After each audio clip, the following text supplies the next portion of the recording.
الحمدللہ صاحب الجلال والصلاة والسلام علی نبی صاحب الرسالہ اما بعد۔ آج انشاءاللہ 90 پارے کی تفسیر بیان کی جائے گی۔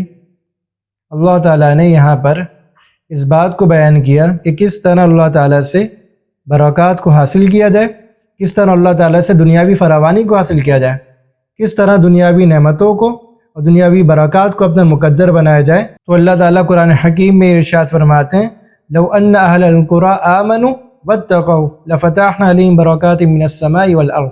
تو معلوم کیا ہوا کہ آسمان و زمین کی برکات حاصل کرنے کے لیے انسان کو ایمان لانا پڑے گا اور تقوی اختیار کرنا پڑے گا۔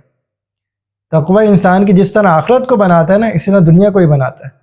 اللہ تعالیٰ نے متقین کے اتنے فضائل بیان کیے ہیں کہ اللہ تعالیٰ ان کے لیے ہر تنگی سے آسانی پیدا کر دیتے ہیں، ہر مشکل میں راحت پیدا کر دیتے ہیں، ہر غم سے اللہ ان کو نجات دے دیتے ہیں۔ جو لوگ ایمان لے آتے ہیں اور تقوی اختیار کرتے ہیں، اللہ تعالیٰ ان کی دنیا کو بھی اچھا کر دیتے ہیں اور آخرت کو بھی اچھا کر دیتے ہیں۔ اس کے بعد اللہ تعالیٰ نے جادوگروں کی دعا کا ذکر کیا۔ جب حضرت موسیٰ علیہ السلام نے فرعون کو دعوت دی اور اپنی عصا کا معجزہ دکھایا تو فرعون نے اپنے دربار میں یہ شور مچا دیا کہ یہ تو جادو ہے اور ہم تمہارا مقابلہ کریں گے۔ تو ہوا یہ کہ حضرت موسیٰ علیہ السلام سے ایک دن طے ہو گیا کہ اس دن موسیٰ علیہ السلام کا اور جادوگروں کا مقابلہ ہوگا۔ جادوگر حضرت موسیٰ علیہ السلام کے مقابلے میں آئے اور انہوں نے اپنی رسیوں کو سانپ بنا کر پیش کیا۔ اب حضرت موسیٰ علیہ السلام نے اللہ تعالیٰ کے حکم سے اپنے عصا کو زمین پہ چھوڑا تو وہ اژدہا بن گیا اور اس نے سارے سانپوں کو نگل لیا۔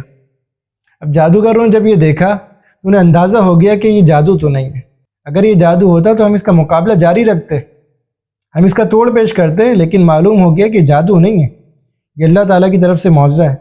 تو وہ حضرت موسیٰ علیہ السلام پر ایمان لے آئے۔ فرعون نے فوراً سیاسی حربہ چلا، فرعون نے فوراً سیاسی چال چلی کہ ایسا نہ ہو کہ لوگ حضرت موسیٰ علیہ السلام کی طرف مائل ہوں، ان کے دین کو قبول کریں۔ اس نے فوراً یہ بات کہی کہ اچھا یہ تو تم لوگوں کا آپس کا منصوبہ ہے، یعنی حضرت موسیٰ علیہ السلام نے تمہیں جادو سکھایا ہے اور تم ان کے شاگرد ہو، اور تم سب لوگوں نے مل کے منصوبہ بنایا اور یہاں آ کر ایک مقابلہ کیا اور جان بوجھ کر تم لوگ ہار گئے تاکہ لوگ موسیٰ علیہ السلام کے دین کو قبول کر لیں۔ اور اس پر اس نے یہ اعلان کیا کہ میں جادوگروں کو ایسی سزا دوں گا کہ ان کے ہاتھ پاؤں مخالف سم سے کاٹ دوں گا، اگر دائیں ہاتھ کاٹوں گا تو بایاں پاؤں کاٹوں گا، اور پھر ان کو کھجور کے تنوں پر سولی دے دوں گا۔ لیکن جب ایمان دل کے اندر آ جاتا ہے نا، جب ایمان دل کے اندر رچ بس جاتا ہے، پھر کوئی چیز نہیں ٹکتی، پھر دنیا کی کوئی طاقت ایمان کے برجوں کو ہلا نہیں سکتی، پھر دنیا کی کوئی طاقت ایمان کے ستون کو نہیں ہلا سکتی۔ جادوگروں نے فرعون سے تو یہ کہہ دیا کہ تو جو کر سکتا ہے کر لے، ہماری زندگی ختم کرے گا نا تو اللہ تعالیٰ کی خاطر یہ زندگی بھی قربان ہے۔ اور پھر اللہ تعالیٰ سے دعا کی ربنا افرغ علینا صبرا، یا اللہ ہم پر صبر کو انڈیل دے، ہم کو صبر عطا نہیں کر، صبر کو ہم پر انڈیل دے، بہا دے ہم پر صبر کو، ایسا نہ ہو ہم فرعون کی تکلیفوں سے پیچھے ہٹ جائیں۔ یا اللہ ہم پر صبر کو انڈیل دے، ابھی فرعون تکلیفیں دے گا نا، یا اللہ ایسا نہ ہو ہم پیچھے ہٹ جائیں، یا اللہ ایسا نہ ہو ہم شکست کھا جائیں، یا اللہ ہم پر صبر کو انڈیل دے، وتوفنا مسلمین، اور یا اللہ ہمیں موت اسلام کی حالت میں دے، یا اللہ ہمیں موت اس حالت میں دے کہ ہم تیرے قائل ہوں، یا اللہ ہمیں موت اس حالت میں دے کہ ہم تیری توحید کے قائل ہوں۔ تو اللہ تعالیٰ نے ان کی اس دعا کو قرآن میں بھی ذکر کیا۔ اس کے بعد اللہ تعالیٰ نے بنی اسرائیل کی اس بستی کا ذکر کیا جو سمندر کے کنارے رہتے تھے۔ اللہ تعالیٰ نے انہیں ہفتے کے دن شکار سے منع کیا تھا۔ ان کی طبیعت میں، ان کی فطرت میں اللہ تعالیٰ کے احکامات کی مخالفت بیٹھ گئی تھی، اللہ تعالیٰ کے احکامات کو توڑنا بیٹھ گیا تھا۔ تو انہوں نے کیا کیا، جب اللہ تعالیٰ نے ہفتے کے دن شکار سے منع کر دیا تو انہوں نے ایسی تدبیر اختیار کی کہ ہفتے کے دن جو مچھلیاں آتی تھیں نا وہ واپس نہیں جا سکتی تھیں، ان کو روک لیتے تھے اور اتوار کے دن جا کے شکار کر لیتے تھے، اور پھر اس پر یہ بھی کہتے تھے کہ ہم تو ہفتے کے دن شکار نہیں کر رہے، ہم تو اتوار کے دن شکار کر رہے ہیں۔ تو اللہ تعالیٰ نے نتیجتاً ان کو بندر بنا دیا۔ قرآن میں اللہ تعالیٰ نے اس واقعے کا ذکر یوں کیا اذ یعدون فی السبت، جب انہوں نے ہفتے کے معاملے میں حد سے تجاوز کیا تو ہم نے ان کو کیا کیا، بندر بنا دیا۔ اس کے بعد اللہ تعالیٰ نے عہد الست کا ذکر کیا۔ عہد الست کیا ہے؟ اللہ تعالیٰ نے حضرت آدم علیہ السلام کی تخلیق کے بعد ان کی پشت سے ان کی تمام نسل کو، ان کی تمام اولاد کو جمع کیا، اور اس وقت ان کی جسامت چونٹی کے برابر رکھی اور ان سب سے یہ پوچھا الست بربکم، کیا میں تمہارا رب نہیں ہوں؟ سب نے کہا قالوا بلا، کیوں نہیں، یا اللہ آپ ہی تو ہمارے رب ہیں۔ اس کا تقاضا تو یہ تھا کہ انسان دنیا میں آنے کے بعد اللہ تعالیٰ کے دین کو اختیار کرتا، اللہ تعالیٰ کے احکامات کی اتباع کرتا، لیکن انسان اللہ تعالیٰ کے احکامات کو بھول گیا، سب کچھ بھلا دیا۔ یا بہت سارے لوگ یہ اعتراض کرتے ہیں کہ ہم نے اگر وعدہ کیا تھا تو ہمیں یاد تو ہونا چاہیے تھا، ہمیں تو کوئی وعدہ کرنا یاد ہی نہیں ہے۔ تو یاد رکھیں، ہر واقعہ انسان کو یاد نہیں رہتا۔ بہت ساری چیزیں ایسی ہوتی ہیں جو انسان کی زندگی میں واقع ہوتی ہیں، انسان کو یاد تو نہیں رہتی، لیکن اس کا اثر انسان کی طبیعت میں رہتا ہے۔ ہم سب نے اپنے بچپن میں اپنی والدہ کا دودھ پیا ہے، ہم سب نے ہی دودھ پیا ہے نا اپنی والدہ کا۔ آپ میں سے کتنے لوگوں کو یاد ہے کہ انہوں نے اپنی والدہ کا دودھ پیا ہے؟ لیکن اس کا اثر ہماری طبیعتوں میں بیٹھ گیا، اس کا اثر ہماری فطرت میں بیٹھ گیا کہ اس کی قوت بڑھاپے تک ساتھ دیتی ہے۔ اب وہ واقعہ تو یاد نہیں ہے، لیکن اس کا اثر طبیعت میں موجود ہے۔ اسی طرح عہد الست ہمیں یاد تو نہیں ہے، اللہ تعالیٰ سے ہم نے کب وعدہ کیا تھا وہ ہمیں یاد تو نہیں ہے، لیکن اس کا اثر ہماری فطرت میں یہ بیٹھا ہوا ہے کہ اگر انسان پہ اس کا معاشرہ اثر انداز نہ ہو نا تو انسان حق کو قبول کر لیتا ہے۔ اگر معاشرہ اثر انداز نہ ہو، اگر انسان پر خرابیاں اثر انداز نہ ہو، تو انسان کو اللہ تعالیٰ نے اس طرح بنایا ہے، اس کی فطرت ہی ایسی ہے کہ وہ اللہ تعالیٰ کی حقانیت کو قبول کر لیتا ہے، وہ اللہ تعالیٰ کے وجود کو اقرار کر لیتا ہے۔ حدیث میں آتا ہے کل مولود یولد علی فطرت الاسلام، ہر بچہ اسلامی فطرت پہ پیدا ہوتا ہے، ہر بچہ اسلامی فطرت پہ پیدا ہوتا ہے، ہر بچے میں اس بات کی صلاحیت ہوتی ہے کہ وہ حق کو قبول کر لے۔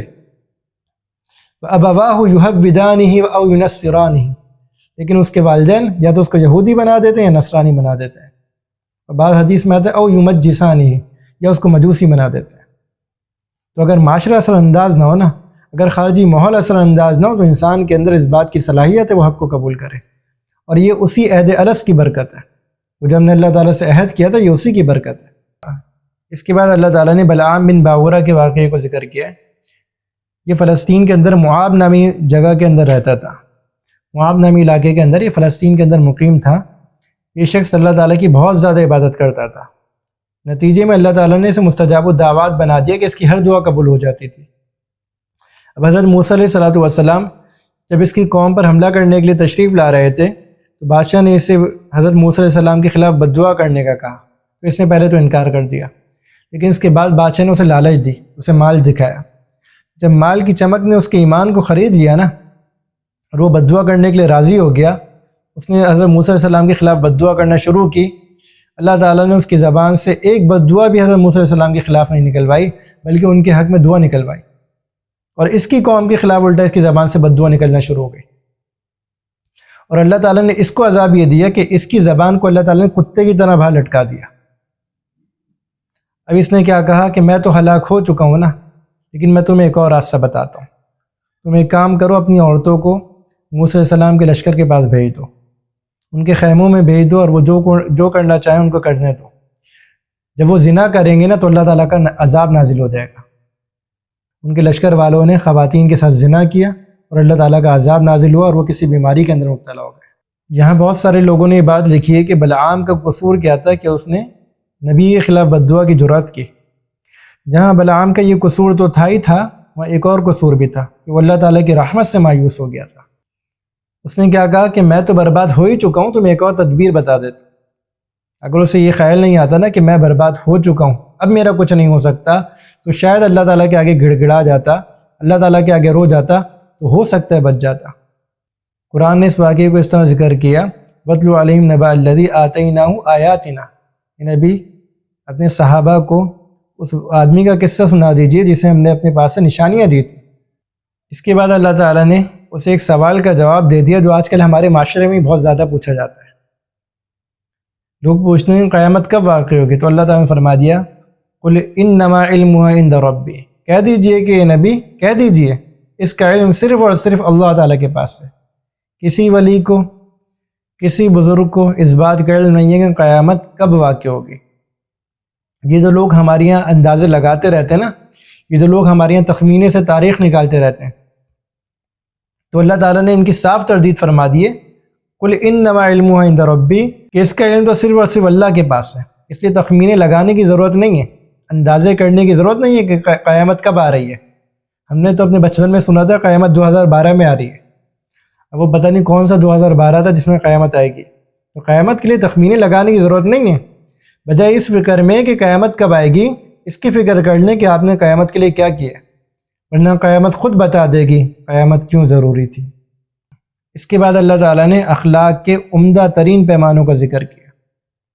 3 قسم کے لوگ ہوتے ہیں۔ ایک وہ ہوتے ہیں جن میں خیر غالب ہوتی ہے، آپ کے مخلص ہوتے ہیں، آپ کے مصلح ہوتے ہیں، آپ کے خیر خواہ ہوتے ہیں، لیکن انسان ہے نا، غلطی تو ہو جاتی ہے، انسان ہے، خطا ہو جاتی ہے۔ خطا ہو جانا یہ خاصہ انسانیت ہے، انسانوں سے ہی خطا ہوتی ہے، فرشتوں سے خطا نہیں ہوتی۔ تو اللہ تعالیٰ نے ایسے لوگوں کے بارے میں کیا فرمایا؟ آپ کے مخلص ہیں، خیر غالب ہے، خذ العفو، غلطی ہو گئی نا معاف کر دو، غلطی ہو گئی معاف کر دو، ان کا مواخذہ نہ کرو، ان سے بدلہ نہ لو، ان کے پیچھے نہ پڑو، ان سے غلطی ہو گئی نا بھئی تمہارے خیر خواہ معاف کر دو، ان سے بدلہ لوگے نا تو آپس میں نفرتیں بیٹھ جائیں گی۔ دوسری قسم کے لوگ وہ ہیں جن کی طبیعت میں شر غالب ہوتا ہے، یا وہ خالی الذہن لوگ ہوتے ہیں۔ 2 قسم کے لوگ ہوتے ہیں، یا تو طبیعت میں شر غالب ہوگا یا خالی الذہن لوگ ہوں گے۔ تو اللہ تعالیٰ نے ان کے بارے میں کیا حکم دیا؟ وَأْمُرْ بِالْعُرْفِ، ان کو نیکی کا حکم دو۔ اب نیکی کے حکم دینے سے ہوگا کیا کہ جس کی طبیعت شر پر تھی نا، اس کی طبیعت خیر کی طرف آ جائے گی، اور وہ جو خالی الذہن تھا، اس کو نیکی کی دعوت ملے گی تو اس کا ذہن نیکی کو قبول کرے گا۔ اور تیسرا آدمی وہ ہے جس کی فطرت بدل گئی ہے، جس کی طبیعت ہی الٹی ہو گئی ہے، اس کی طبیعت میں ہی فساد آ چکا ہے، یہ کسی بات کو نہیں سمجھے گا۔ تو اللہ تعالیٰ نے کیا فرمایا؟ وَأَعْرِضْ عَنِ الْجَاهِلِينَ، کہ ان جاہلوں سے اعراض کر لیجئے، چھوڑیں، ان کے منہ نہ لگیں، ان کا سامنا نہ کریں، آپ کو ان سے کیا کام ہے، ان کو چھوڑ دیجئے، اعراض کیجئے ان لوگوں سے، ان کا سامنا ہی نہ کیجئے۔ وَأَعْرِضْ عَنِ الْجَاهِلِينَ، ان سے اعراض کر لیجئے۔ اس کے بعد اللہ تعالیٰ نے مؤمنین کی صفات کو بیان کیا، وَإِذَا تُلِيَتْ عَلَيْهِمْ آيَاتُ زَادَتْهُمْ ایمانا، کہ جب ان کے سامنے ہماری آیتوں کو تلاوت کیا جاتا ہے نا تو ان کے ایمان بڑھ جاتے ہیں۔ جب ان کے سامنے ہماری آیتوں کا ذکر کیا جاتا ہے نا تو ویسے ہی نہیں بیٹھے رہتے، ان کے ایمان بڑھ جاتے ہیں، ان کے دل میں اللہ کا خوف بڑھ جاتا ہے، ان کو اللہ تعالیٰ سے امید بڑھ جاتی ہے۔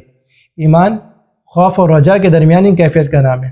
خوف اور رجا کے درمیانی کیفیت کا مطلب یہ ہے کہ انسان کو اپنے اعمالوں سے ڈر ہو اور اللہ تعالیٰ کی رحمت سے امید ہو۔ انسان اپنے اعمال پر امید نہ کرے، کسی کا عمل بھی اسے جنت میں نہیں لے کے جا سکتا، حتیٰ کہ انبیاء کا عمل بھی انہیں جنت میں نہیں لے کے جا سکتا۔